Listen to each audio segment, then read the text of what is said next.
is that time after time in American history, when America's in economic trouble, Asian Americans have been scapegoated. Chinese Exclusion Act.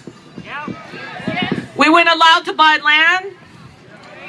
We weren't allowed to bring our families. I tell that story then. How do you treat a worker that you bring these workers over, these men who build your railroads, who build your tunnels, who build your caves for the wineries, who build the levees that allow California agriculture to be so rich and for that road to go to Sacramento, to build those roads to Yosemite, one of the most beautiful places in the world, but they're not human enough to allow them to have their wives and their children come to America. Only last year, did the Chinese American Citizens Alliance get an apology for Congress for treating Chinese different than any other nationality in our country's history. So, and then I heard you talking about Vincent Chin. I remember Helen Zia is a friend of mine, and we had traveled to China together, and I remember talking to Vincent Chin's mother, the pain of a mother who could not understand how these Detroit workers would mistake Chinese for Japanese, but it's because of how the media treats Asian Americans. So it's not funny. ABC doesn't get off by just saying, we apologize. Because what is the root of it? The root is that when this country's in trouble, they think it's okay to scapegoat somebody. So it's not just been Chinese Americans. It's not just been Chinese Americans, but it's been other nationalities. But this recent understanding in the world that there are probably going to be two superpowers in this century, China and the U.S. And how we live together and how we work together will affect the future of all of our children, black, white, whatever country you're from. And that relationship is critical. And it can't be treated like we don't like them so we can kill them. I mean, what is the, as a former school board member, what is the adult responsibility with young people when they're wrong? Yeah, when young good people question. are wrong, Yes.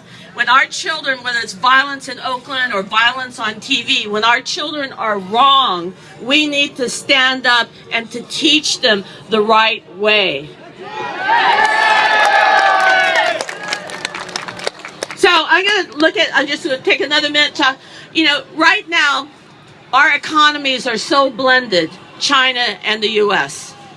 You may have heard that in Oakland, we've just gotten the biggest individual Chinese investment in the United States by an individual to build 1,300 homes in Oakland. And so why did we get Chinese investors? It's because U.S. banks are not lending for commercial housing, because U.S. banks would not invest in Oakland. So do I care if the money comes from Wall Street or the Great Wall at this point? No, I don't, because I have a lot of unemployed workers. I have this beautiful city that needs housing, and we're part of a world economy. So if the Chinese own a third of our debt, we should be actually thankful. If we invest in China and they don't block us, and then they come here and we integrate, that's part of where the world is going. So I'm just going to end with this. The future of the world depends on how China and the U.S. get along together. It's probably the most important relationship, whether it's the economy, whether it's the environment, or whether it's war and peace. How the U.S. and the Chinese deal with these issues will determine the fate of our children. So I want respect. I want respect and partnership.